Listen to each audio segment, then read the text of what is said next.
காடு பாத்தீங்கன்னா ஆகா அழகோ அழகுங்க. காடும் அழகு, வள்ளியும் அழகு. காட்டுல வந்து பூக்கள் எல்லாம் நிறைய பூத்து குலுங்கி அவ்வளவு அழகா இருக்குது. அப்படி அந்த அழகிய வனத்தை பார்த்து நாரதர் பாட்டு பாடிக்கிட்டே வர்றாரு. ஆஹா நான் என்னென்று சொல்வேன் இந்த அழகுள்ள பூங்கா வனமதின் அழகை, ஆஹா நான் என்னென்று சொல்வேன்.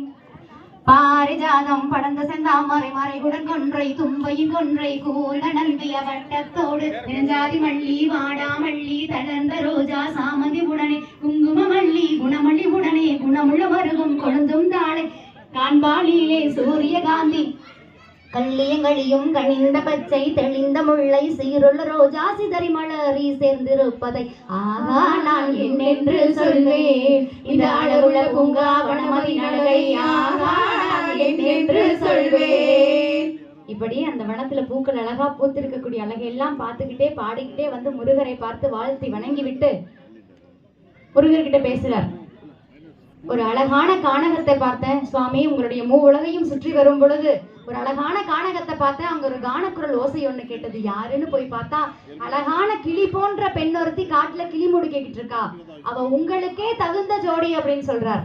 ஒரு ஆண் மகனை பார்த்து உனக்கு தகுந்த ஜோடி, அவளும் அழகோ அழகு கிளி போன்றவள் அப்படின்னு சொல்லும் போது ஒரு ஆண் மகனான முருகனுக்கு என்ன தோணும்? என்ன தோணுங்க? யாரா இருக்கும் பார்க்கணும்னு தோணும் இல்லைங்களா? ஆமாங்க. ஆனா அந்த காலத்துல எல்லாம் வீட்டுல வந்து அம்மா அப்பா பார்த்து வச்சுட்டு வந்துட்டாங்கன்னா போதும், கல்யாணம் நடந்துரும். இப்ப அதே மாதிரி அம்மா அப்பா பார்த்து வச்சுட்டு வந்துட்டு, அம்மா உனக்கு மாப்பிள்ளையை பார்த்தாச்சு, நீ வந்து மேடையில உட்காந்து கல்யாணம் பண்ண தயார்னா ஓகே அப்படின்னாங்க. இப்ப என்ன சொல்லுவாங்க? நீங்க தானே பார்த்தீங்க, நீங்களே கட்டிக்கங்கன்றுவாங்க இல்லைங்களா?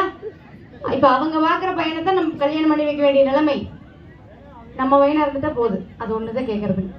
இப்போ முருகர்கிட்ட வள்ளியுடைய அழகா வர்ணிச்சு சொல்றாரு. அப்படி சொன்ன உடனே அவருக்கும் பார்க்கணும்னு ஆர்வம் இருக்கும் இல்லைங்களா?